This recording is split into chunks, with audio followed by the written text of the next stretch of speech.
1981, the House of Representatives made a gathering, and they put forth that the fourth Sunday of October, the last Sunday of October, would be a national holiday, Mother-in-Law's Day. Check it out. I'm dead serious. Mother-in-Law Day. Okay? And so, it was never accepted by the Senate, but still, every year, there's about 800,000 cards sold in honor of Mother-in-Law's Day.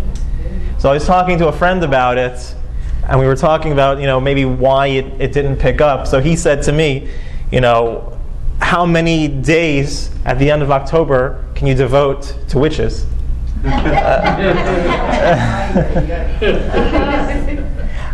That's not the reason, but whatever. So Halloween. What's the history of Halloween? Is it a holiday that Jews are permitted to celebrate? And what are some practical lessons, practical insights that we can gain from these surrounding ideas that we're going to be talking about tonight? So the history of Halloween. Now, it wasn't always called Halloween, but the day set aside and the customs that surround it date back to ancient times. It's a very old holiday. Okay? Most historians trace it back to the 5th century BCE. Okay? It was an ancient Celtic holiday. The holiday was called So-on. It's pronounced many different ways, but the Celtic holiday was called So-on. Okay? The only change over the centuries are the reasons for dressing up, lighting fires, and acting foolish. But now when you celebrate Halloween, it's not a religious holiday per se. Most people who are celebrating it are not doing it out of religious motives. It's mostly fun and mostly done by children. But originally, it was a very serious day, and primarily for adults. So it was a festival celebrated by the Celts, 5th century BCE, called Samhain. When we say Celts, that's spelled Celtic, the Celtic people. Some people pronounce it Celtic. Either way is correct. Either way is right. We'll call it Celtic so that we don't think of the Boston basketball team. Celtic. So on October 31st, what the Celts believed was that was the end of the summer. And November 1st was New Year's and started the winter. And so you had all the heat and the light energy of summer coming to a close, and the dark and scary, gloomy cold of the winter approaching. And the two are kind of at odds with each other. And on October 31st at night was like the blend of both of those energies. It was no longer the summer anymore with the light and the heat, but it was also not quite yet the dark and the cold of the winter. It was that middle ground, and what they thought, it was also the middle ground of the physical world and the spiritual world, of positive energy in the world and negative energy in the world, of the living and of the dead. They believed that night, spirits of people who have passed away would go lurking around in the towns and pick which human being, which animal, whatever, that spirit was going to inhabit for the upcoming year. In order to scare away the spirits, what did they do? They would dress up, right? Don't want to show my face, don't want the spirit to come after me. They would dress up, and they would dress up as witches or as goblins, and they'd go around making a lot of noise and destruction to scare away the spirits that were going to come inhabit them. There was lots of bonfires as well to elicit the gods, to protect them or whatever. They had priests called druids And these Druids had many rituals that they would do in order to protect the people, or sacrifices that they would make in order to prevent a person from being captured by a demon or by a spirit. If a villager was deemed possessed, if you looked at somebody and decided, okay, this guy's possessed, he could, in theory, be offered as a human sacrifice in order to stray off other spirits. Don't you inhabit a human. Go to an animal, go to something else. But this is what's going to happen if you go to a human, where you're going to get sacrificed. It was in order to stray off other spirits. These are people who were pagans. They worshiped many gods. They believed in witches and fairies and all sorts of interesting things. They believed that witches could transform into black cats. Ever sound familiar a little bit? There was a custom also involving black cats on this holiday of Samhain, that it said that if you placed some milk in front of your house and the cat was able to drink, so it would bless you. It would bless your house. And if you didn't, it would curse you. This is kind of where that whole idea of if you cross a black cat and you don't have anything, whatever, it's bad luck. Okay? Again, as Jews, we don't believe in superstitions like this, but this is what they believed. One of the reasons that we're going into detail about this holiday and its history, even though it's not a Jewish holiday, is to see really what its roots are, what it is when October 31st comes, what people are actually celebrating indirectly, and therefore we can make maybe a clear judgment in our own life about what type of energy we want to be associated with. Cats were also part of the divining, what the Druids would use when they would practice this magic. Cats played an active role. By the 1st century, the Roman Empire had conquered the majority of the Celtic territories. Okay?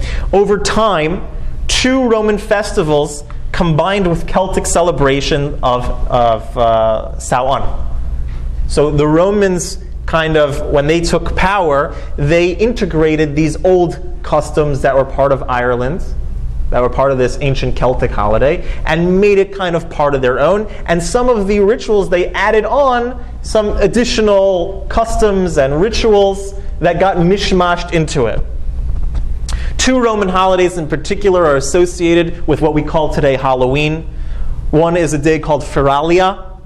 It's a day in late October that commemorated the passing of the dead.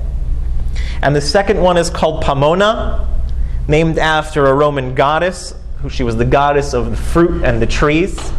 By the way, just a little interesting footnote, Pomona, this goddess, so to speak, she is symbolized by an apple. This probably, very likely explains where the custom on Halloween came of bobbing for apples or eating candy apples. Okay? It's from Roman times. So we see some recognizable customs from when it was Celtic in its original state. And then once the Roman Empire spread and conquered over those Celtic lands, how it got mishmashed into the Roman culture. And they added and mishmashed some of their ideas together, all on this same day and centered around this same day, the same time. And then later, if you open your history books, the official religion of the Roman Empire became Catholicism, Roman Catholicism. And that was around the 300s, 325 AD. They had the Council of Nicaea. And that's when, essentially, the official religion of the Roman Empire became Roman Catholicism. So when Christianity swept the Roman Empire, many pagan rituals were incorporated into the church in order to ease conversion. You make it easy for people to transition into a new religion. You know, when you show up every year on a certain day, and you're used to having certain rituals that you do and certain things and symbols that you see. So next year when you come back, you want to see things looking about the way that they do, about the way that they did last year. It's very well known, and we'll probably talk about it more at length another time, that there's another holiday, December 25th, that's celebrated worldwide. Most Christian scholars know that that is not when the founder of Christianity's birthday was. It was merely a day that was already practiced as a holiday, celebrating a certain pagan god. And that was the day that we're going to celebrate the birthday of our God. So a lot of rituals, a lot of former pagan rituals were incorporated into the church in order to make an easy transition.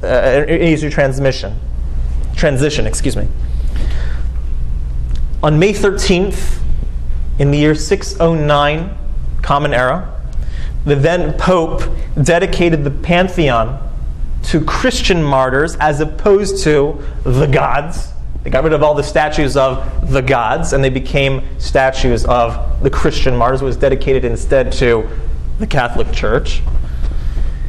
And the Catholic feast of All Martyrs' Day was established on May 13th. In the 8th century, Pope Gregory III moved it from May 13th to November 1st as a day to honor all the saints and all the martyrs.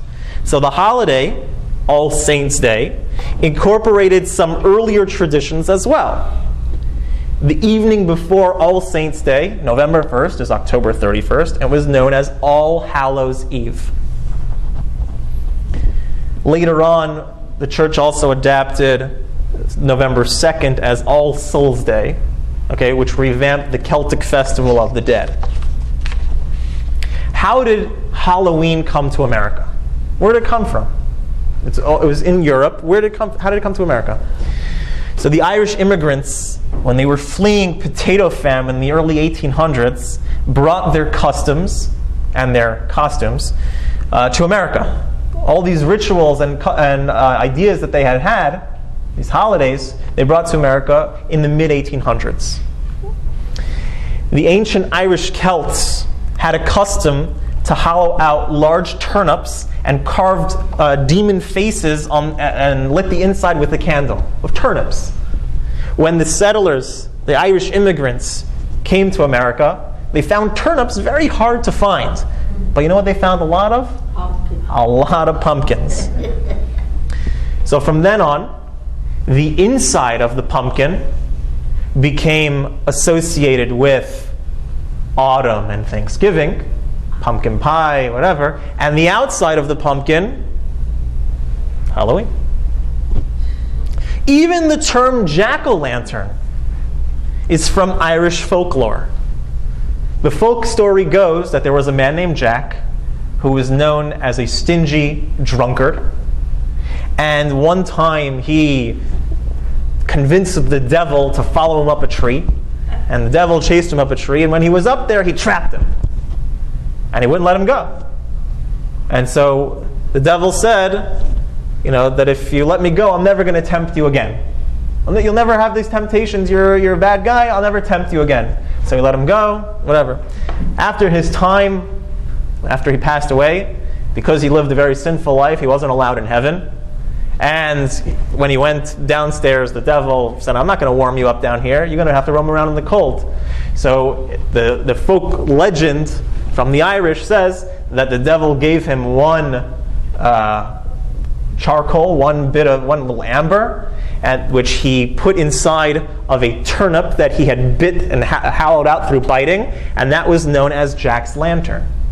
And he was condemned to this existence of just living between in limbo for the rest, and just guided by this lantern, jack-o'-lantern. That's where it comes from. The idea of trick-or-treating, the custom of trick-or-treating, likely dates back to the All Souls' Day parades that they would have in England. During these festivities, poor citizens would beg for food from families, and the families would give them pastries called soul cakes in return for the promise that these peasants, would pray for their deceased relatives. The distribution of soul cakes was encouraged by the church as a way to replace the ancient practice of leaving food and wine for roaming spirits. The practice of going souling, or as some people call it, wassailing, right? Ever hear of that? It's very much connected with the idea of caroling, going around home to home, caroling. So these are the origins of the holiday that now we call Halloween.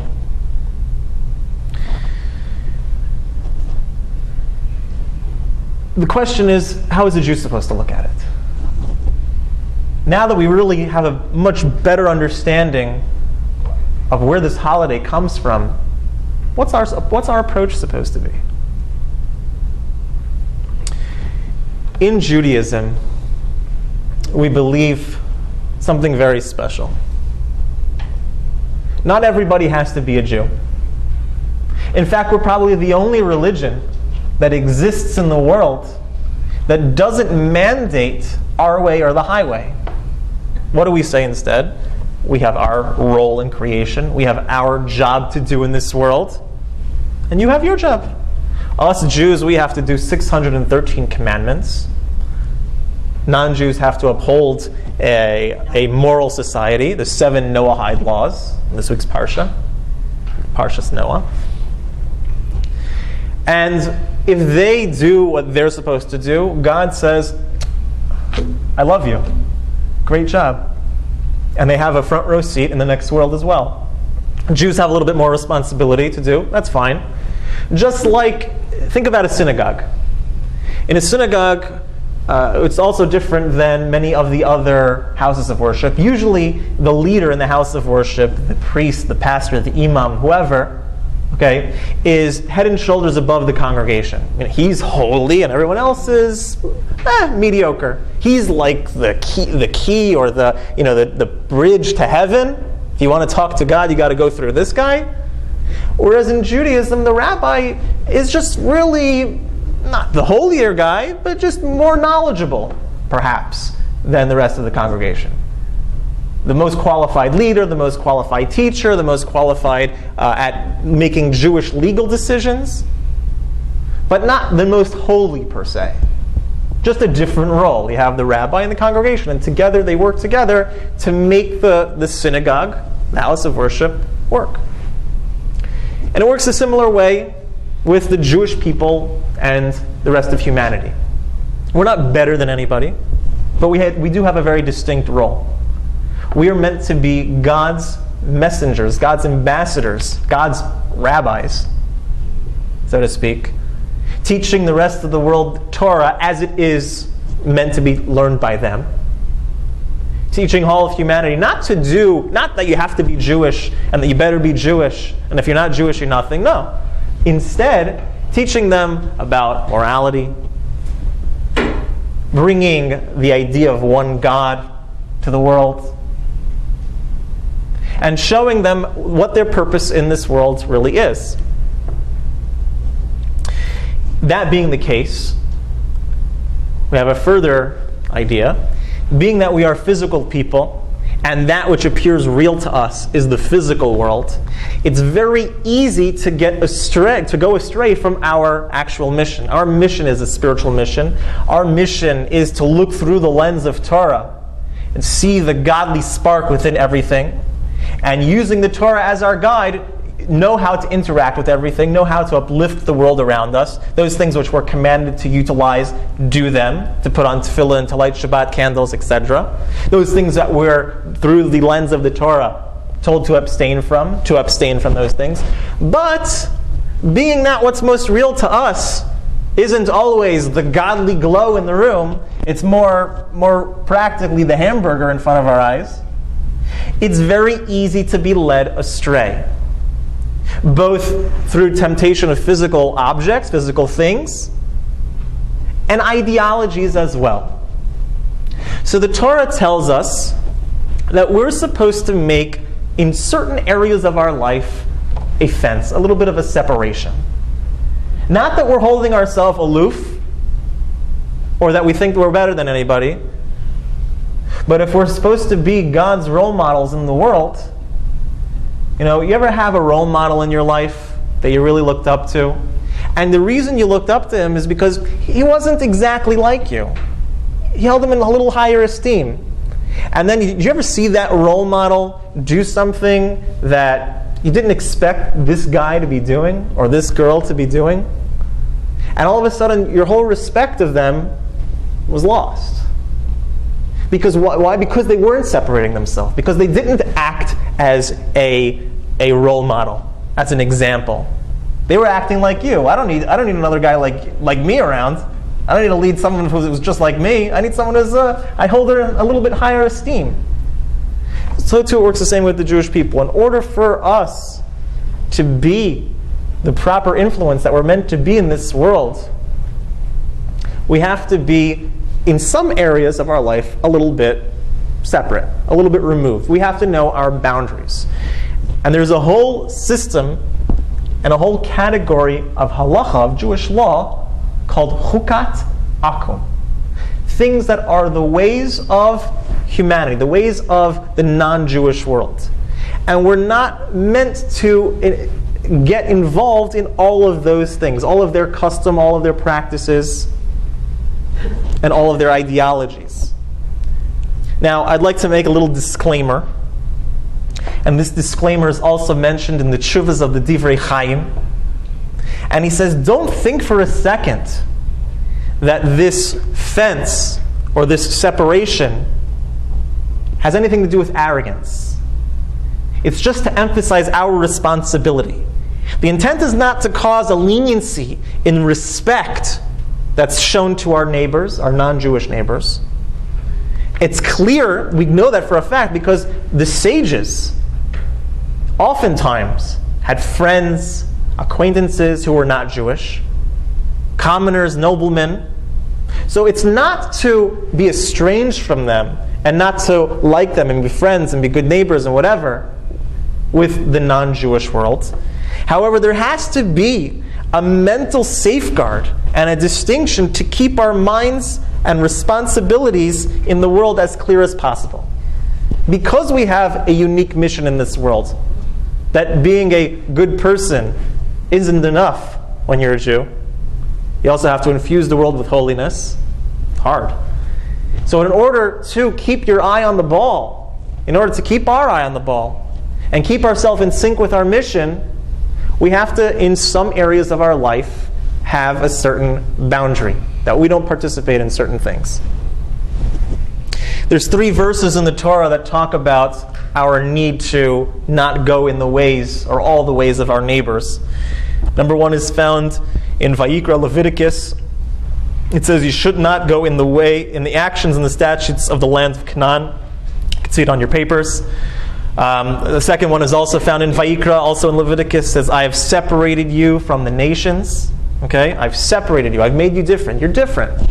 Not better, not worse. Just different. You have a different mission in this world. You have a different prescription for life.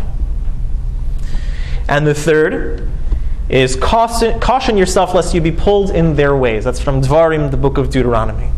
Okay? The Rambam, the famed medieval sage Maimonides, when he's codifying this in Jewish law, says that we have to be different in our actions, in our knowledge, our ideology, and our understanding of things. What are some practical ways in which we are meant to be just a bit different? The Medrash tells us that when the Jewish people were redeemed from Egypt, it was in merit of a few things.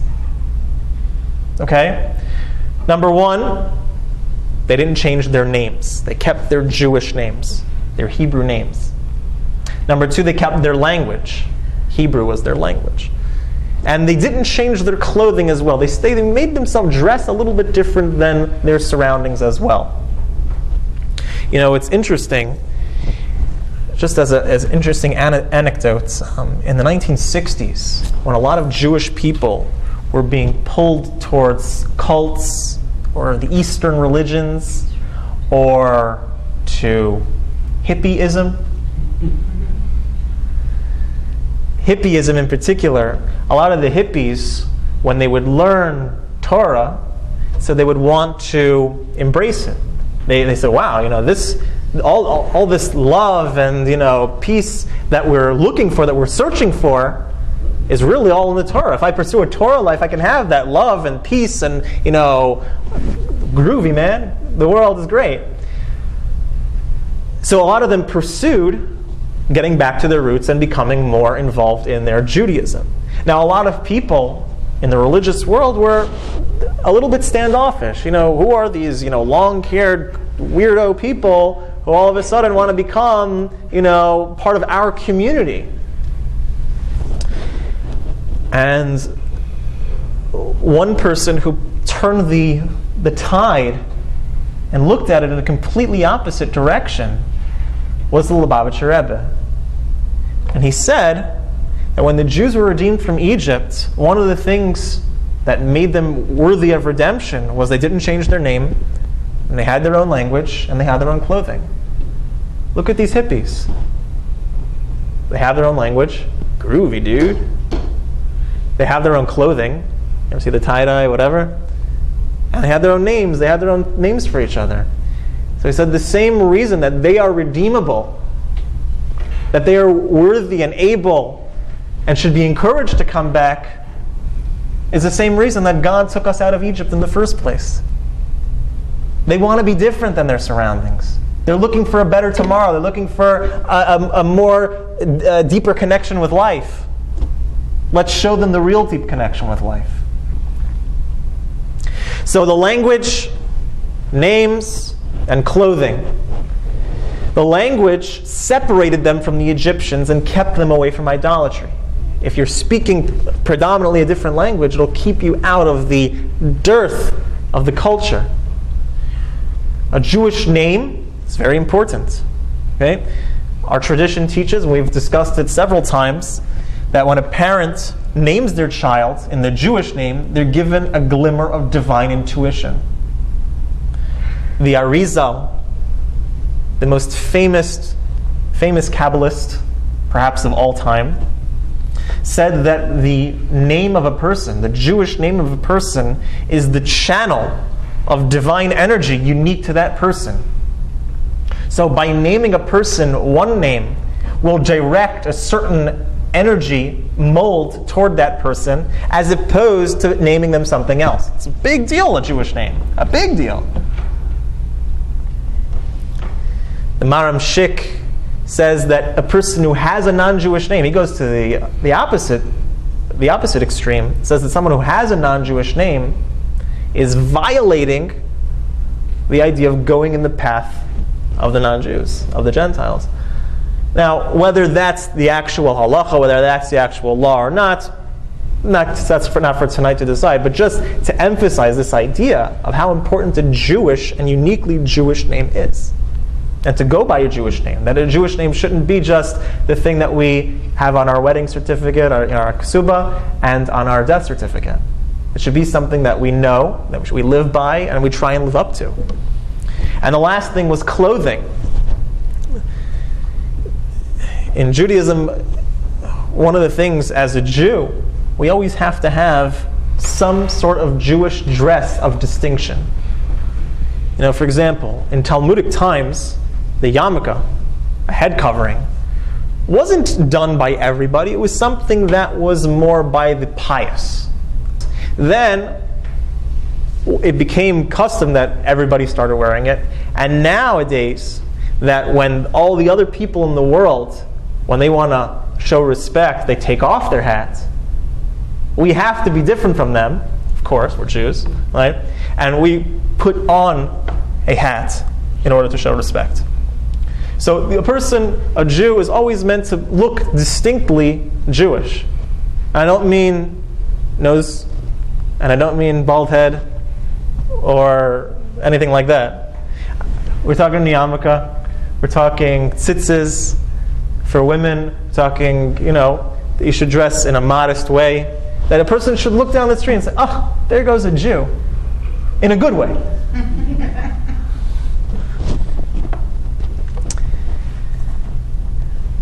There's a dispute in the Rishonim, the early authorities, and the Achronim, the later authorities that codify Jewish law, as to how far the parameters go in which we're supposed to make distinction.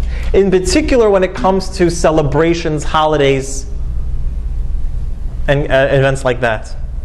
Everyone agrees that it's forbidden to do anything that's connected with idolatry or immorality. So anything that the world's populace is doing that's connected with either idolatry or immorality, everyone under the sun says that's a no-no for Jews. Can't get involved in that. You can understand why. Idolatry, not so good. Immorality, not so good. Okay, what's got to do with Jews? The Ran and the Maharik say that that's essentially the only practices that are forbidden, only the idolatrous ones. However, there are opinions.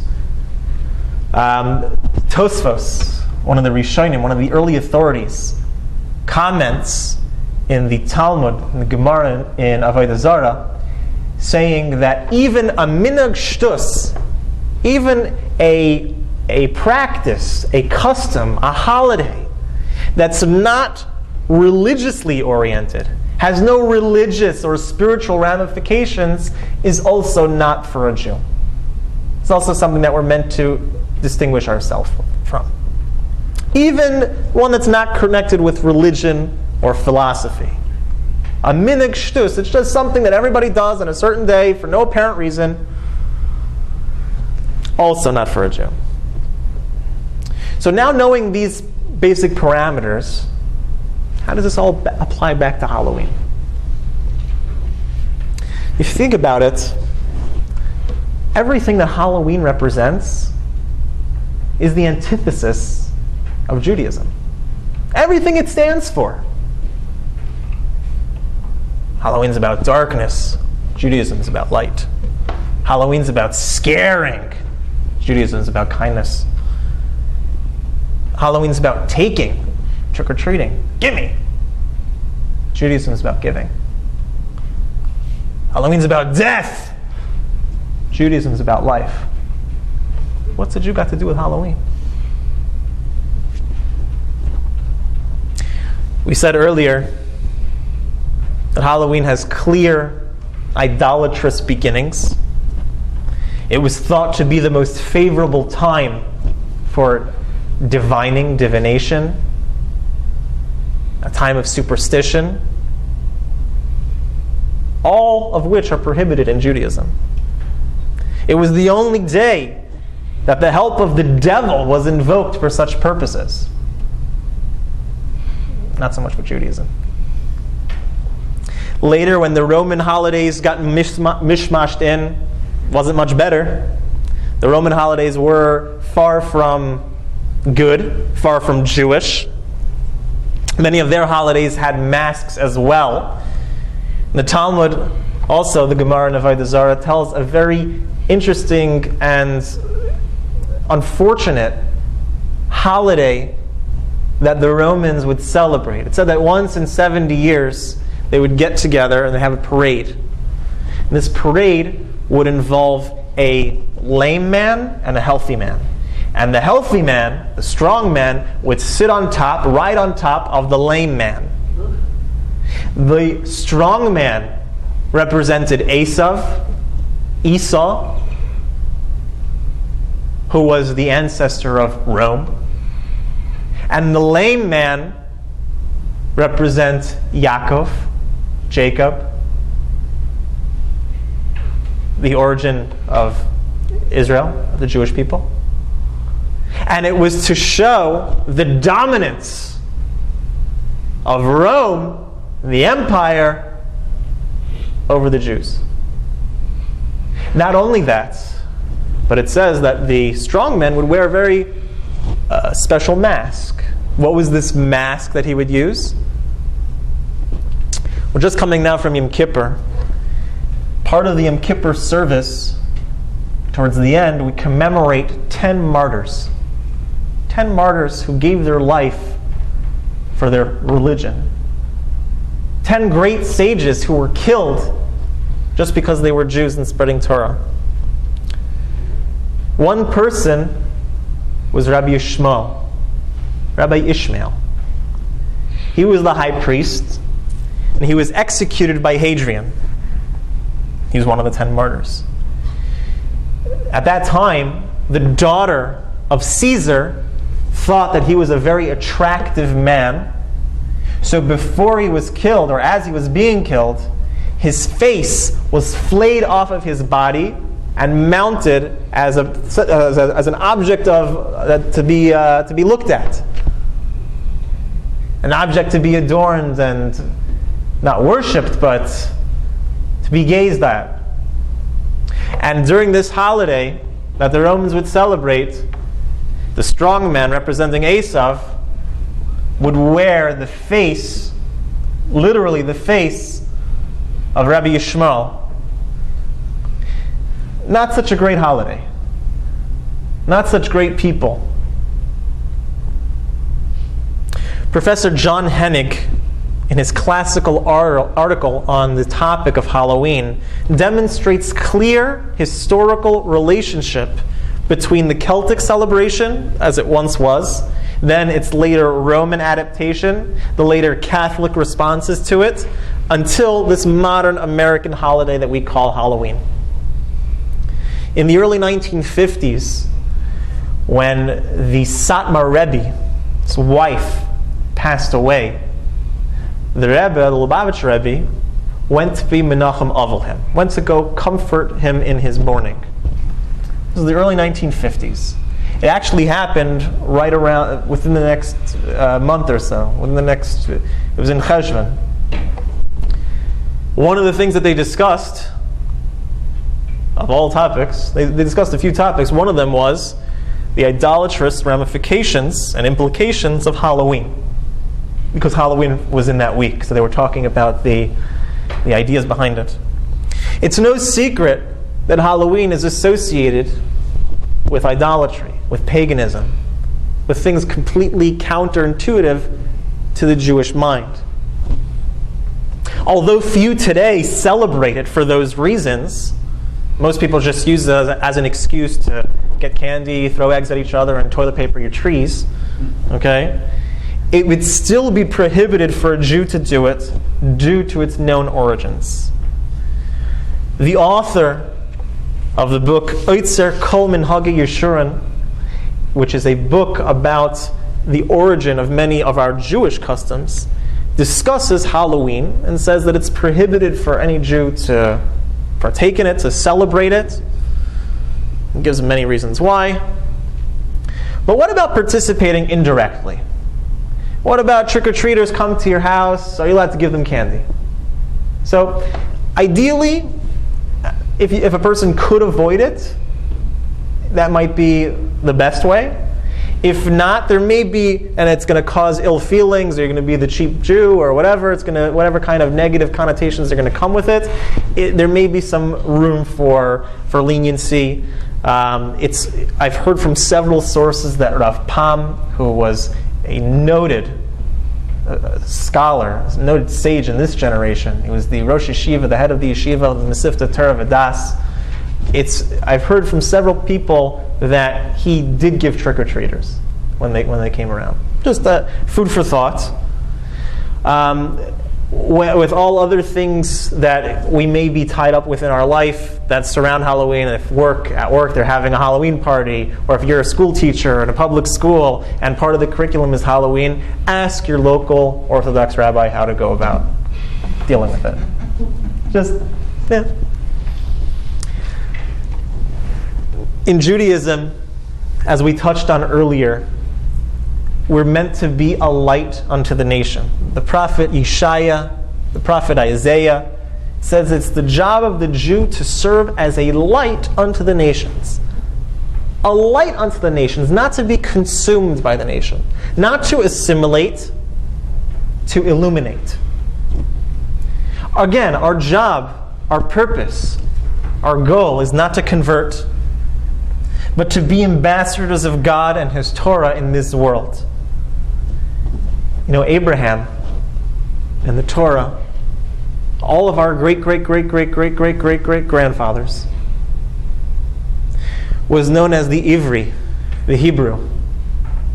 Why was he known as the Ivri? So the Medrash says that Ivri means other side. He stood on one side of the fence, and everyone else in the world at his time stood on the other side of the fence. Part of being the children of Abraham, Isaac, and Jacob, part of being a Jew is being an Ivri. Sometimes, some instances in our life, we have to be on the other side. We're not condemning, we're not scornful, we're not arrogant. We don't think that we're better than anybody. It's just not for us. We have to be the example. The Sifri comments on Dvarim, comments in the book of Deuteronomy. It says, just as Abraham caused others to believe in God because of his great love of God, so too our love of Hashem, our service of Hashem, should be so great that it causes others to love Him as well. We don't have to go out and proselytize. We don't have to go out and tell people that they're doing the wrong thing and that they shouldn't be doing this and that. Our job is just to have love of God exuding from us. Service of God exuding from us. Morality exuding from us. Everything that Torah represents exuding from us. Just as a candle doesn't have to force its light on its surroundings, it just happens that way. We have no idea the impact that we cause when we're acting as a Jew should, the impact that it makes on our circle of influence, our friends, our neighbors, our co-workers. No idea. In fact, you see, most of the time, when a Jew is acting as a Jew should, his non-Jewish friends, neighbors, acquaintances, co-workers, Facebook friends, all have nothing but the utmost respect and admiration for his or her beliefs, and doesn't want to do anything that's going to infringe on them. Reb Shimshon Raphael Hirsch, noted scholar in the late 19th century, says in his 19 letters, in the midst of a world which worships wealth and lust, Israel, the Jewish people, if they were to live a tranquil life of righteousness and love, if while everyone else and everywhere else the generation of man is rapidly sinking into the depths of sensuality and immorality, the Jewish sons and daughters should bloom forth in the splendor of youth, purity, and innocence. What a powerful influence for good the Jewish people would have on the world. That's our purpose here. Our purpose here is really to be examples. Not just to be good people, that's part of it. We have to be good, that's the first step. But our job is also to bring down holiness not only to our life, but to make our candle shine forth to our surroundings. In order to stay a light, burning strong to our surroundings, one has to stay warm themselves. A person can't be a light shining to others if we're not fanning our own fire. The more mitzvahs that we do, the more positivity we bring to our own life, the brighter and hotter our own fire will shine. The book of Proverbs, Mishlei, says that the soul of a person is the lamp of God. Have we been making our lamp burn? The lamp can never go out. The flame, the spark of godliness within each and every one of us can never go out. But in order for it to shine brighter and burn hotter and influence more and keep ourselves warm as well, we have to keep adding fuel. We need another mitzvah, and another mitzvah, and then another mitzvah, and then more learning, and then more doing, until we exude godliness, we exude purity, and we exude light. Our candle can burn, our light can shine, that when all the floodwaters and strong winds of life start churning, the candle must protect itself from those outside influences. This is why the Jew, in certain instances in our life, both by celebration of what the rest of the world around us is doing, and by customs of what the rest of the world around us is doing, a Jew has to keep themselves warm a little bit. A Jew has to keep the fire going. A Jew has to make sure that all those winds, the tumultuous winds, aren't going to cool his fire, but are going to strengthen his fire. This week's meditation, if you take a look at your paper, and a review of what we've talked about tonight. Number one is consider the origin of the customs of Halloween. Think then about what it means to be a Jew. A shining candle who infuses the world with holiness and shines light to the outside world. Do the two go together? Think about areas in your life where you let yourself get off track from the universal Jewish mission. Not just Halloween, but everyone should think to themselves this week, where are areas in my life where I'm getting pulled away from this mission, this Jewish mission of being a shining light in the world, or of fanning my own fire through doing more mitzvahs. And then, instead of eating candy, instead of egging your neighbor's yard, do something this week that strengthens your inner, uniquely Jewish light. Have a wonderful night. Click subscribe to see more exclusive content for the most sought-after Jewish speakers, teachers, and thinkers.